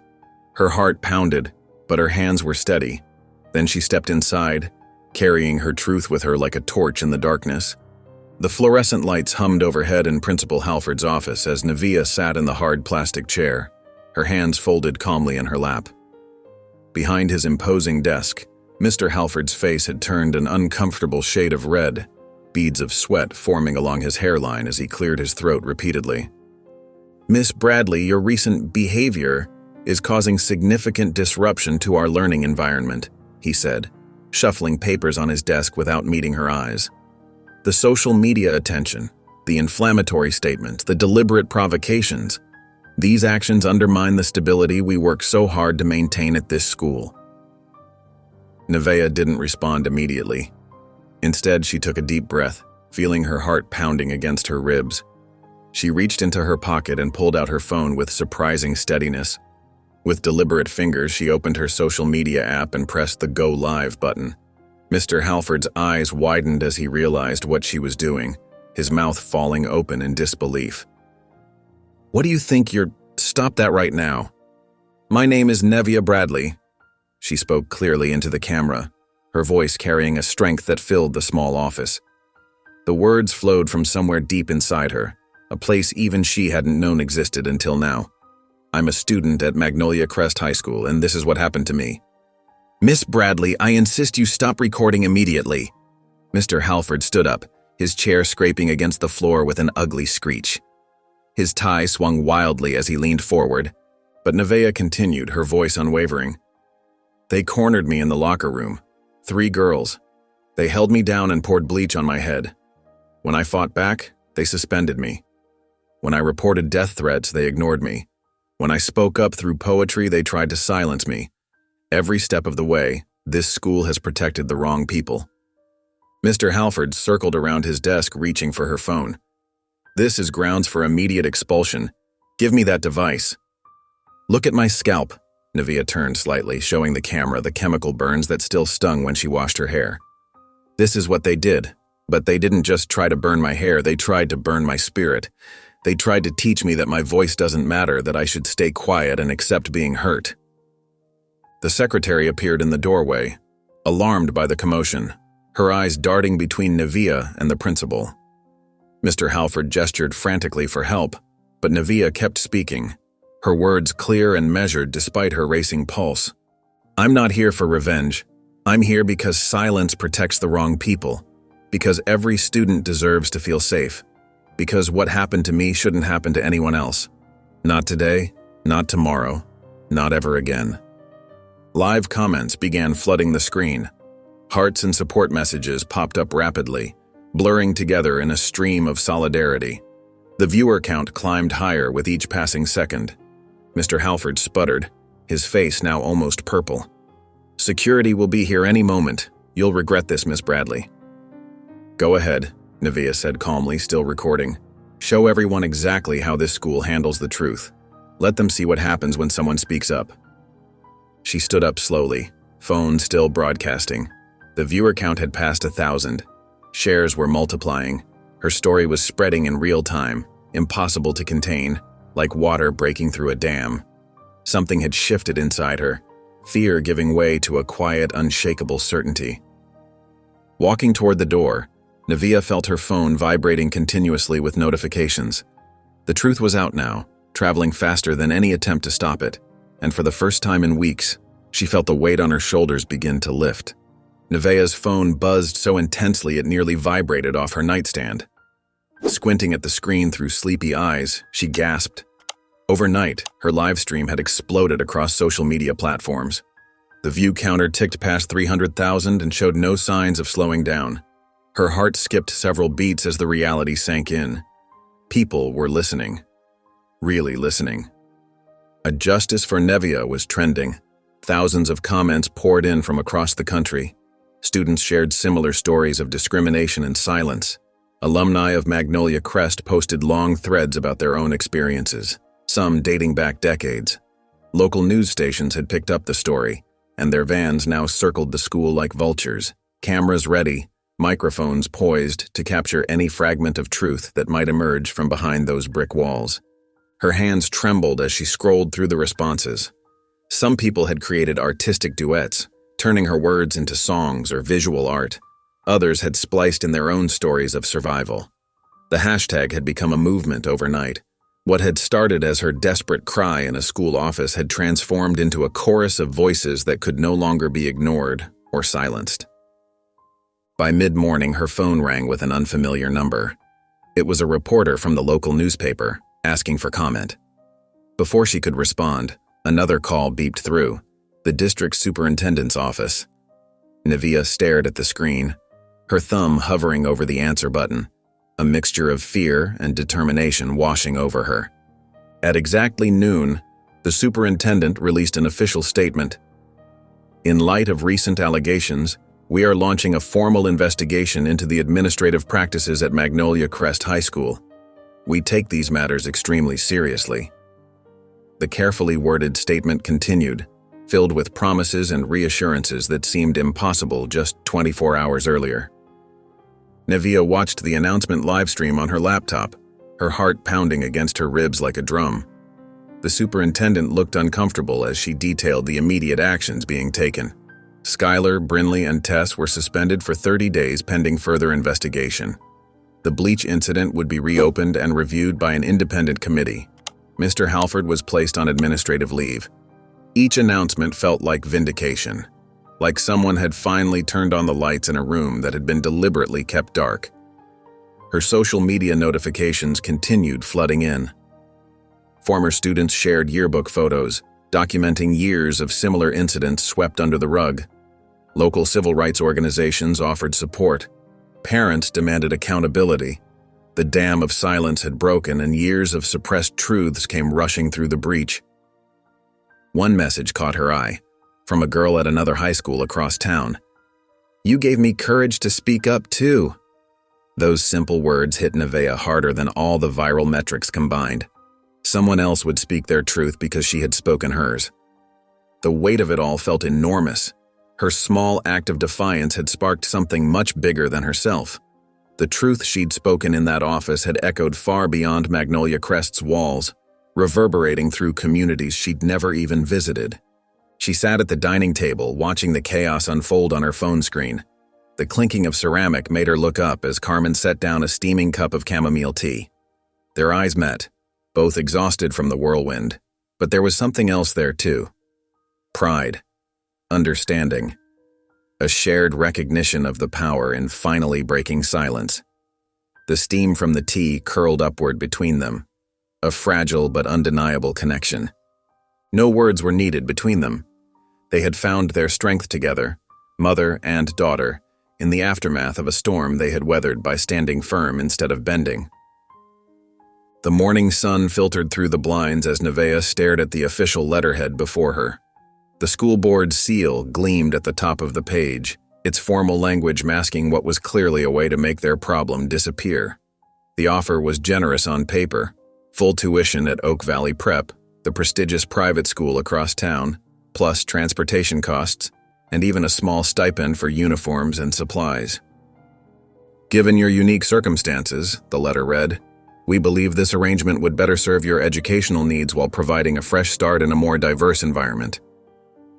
Carmen peered over her shoulder, eyes widening at the numbers. "Baby, that's a good school. Maybe we should consider it. They're offering everything." Her voice held a mixture of hope and hesitation, but Nevaeh was already folding the letter into precise quarters, her jaw set with quiet determination. Without hesitation, she dropped it into the kitchen trash with a soft thud. "I'm not running," she said quietly, meeting her mother's gaze. "Not anymore. Running just means they win." That afternoon, she stayed late after classes, waiting patiently until the halls emptied and the final bell's echo had long faded. With careful, almost reverent movements, she began her work, slipping small, folded papers into the gaps of locker doors, tucking them between textbooks left slightly ajar, sliding them into coat pockets hanging in quiet rows. Each note contained the same message written in her neat, determined script. "You are not the problem. You are the reason they feel fear. Stand tall in your crown." The next day, she noticed something different. A freshman girl who usually wore her hair straightened and pulled back had let her natural curls free, tiny coils catching the fluorescent hallway light. In chemistry class, another student had removed her hood for the first time all semester, revealing intricate braids. Small changes, but significant ones that made Nevaeh's heart swell with quiet pride. By Wednesday, the shift was becoming more visible throughout the school corridors. Girls who had kept to themselves began making eye contact in the hallways, shoulders straighter than before. Quick nods were exchanged between classes, small smiles shared. No words needed to be spoken. Their presence was enough. Their pride was quiet but unmistakable, a silent revolution of self-worth. Neva called it the Crown Collective in her journal, not a formal club or organization that could be shut down, but a current of energy flowing through the school's corridors. It lived in the way they carried themselves, in their refusal to shrink or hide, in the space they claimed simply by existing fully. She continued leaving her anonymous poems, each one a small spark of courage tucked into unexpected places. Your crown was not meant for closets, your light was not meant for shadows. Stand tall in your truth, they can't dim what burns from within. The movement grew organically, spreading like roots beneath the surface, connecting them in ways invisible to those who weren't paying attention. More girls began wearing their natural hair, walking with lifted chins, claiming space without apology. Their solidarity required no meetings or manifestos. It lived in knowing glances, in the quiet strength of shared understanding, in the way they stood a little taller each day. Even some of the teachers seemed to notice the change, though they said nothing directly. Ms. Patterson, the English teacher, smiled a little longer when calling on certain students. The atmosphere in the hallways had shifted. Less tension, more dignity. Where there had once been isolation, there was now an unspoken connection, a current of shared strength. As Nevaeh walked past her old locker that Friday, she caught a glimpse through the narrow metal vents. One of the quiet underclassmen had taped one of her poems to the inside of her door, the paper already worn at the edges from being handled and read repeatedly. Nevaeh smiled, a warm feeling spreading through her chest, knowing her words had found their home in hearts that needed them most. The morning light streamed through the classroom windows as Nevaeh Bradley walked into English class, her head held high. Her hair was growing back in tight, beautiful spirals, a crown of natural curls that caught the sunlight and seemed to dance with each step she took. Though the scars were still visible beneath, she wore no hat, no hood, no covering. Each step carried the quiet confidence of someone who had found their strength through fire, who had learned to turn pain into power. The familiar scent of chalk dust and old books filled the air as she made her way to her desk, her footsteps echoing softly against the linoleum floor. A few students glanced her way, but their looks held something different now. Not the judgment or mockery of before, but a kind of reverent respect, perhaps even admiration. The atmosphere in the room had shifted, like a breath finally released after being held too long, replaced by something lighter and more hopeful. Nevaeh pulled out her worn notebook, its pages now filled with poems that had become her armor and anthem during the darkest days. The leather cover was soft beneath her fingers as she opened to a fresh page, the paper crisp and full of possibility. Mr. Carmichael stood at his podium, adjusting his reading glasses and preparing for roll call, his familiar routine bringing comfort to the morning. Adams? Here. Baker? Present. The familiar rhythm of attendance continued, but Nevaeh noticed something stirring in the back of the classroom. A girl who had spent the entire semester hidden beneath an oversized hoodie was fidgeting with her drawstrings, her fingers moving restlessly. Slowly, deliberately, she reached up and pushed the hood back. A cascade of natural curls tumbled free, beautiful and unrestrained, catching the morning light just as Nevaeh's did. Her hands trembled slightly, but her chin lifted with quiet determination, a silent act of courage. Their eyes met across the room.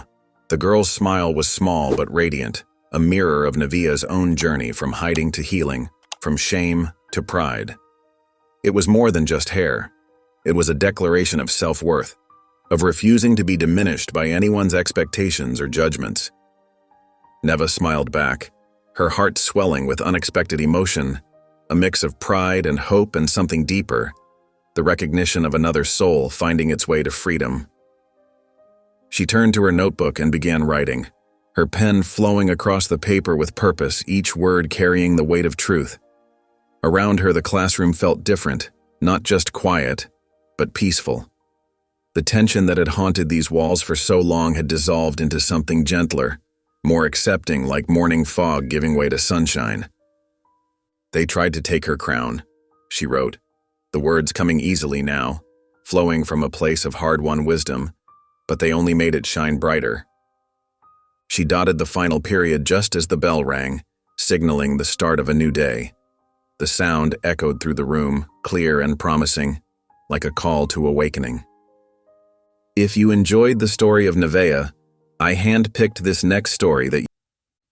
enjoyed the story of Nevaeh, I handpicked this next story that you will enjoy. Please don't miss this one. Click here to watch it.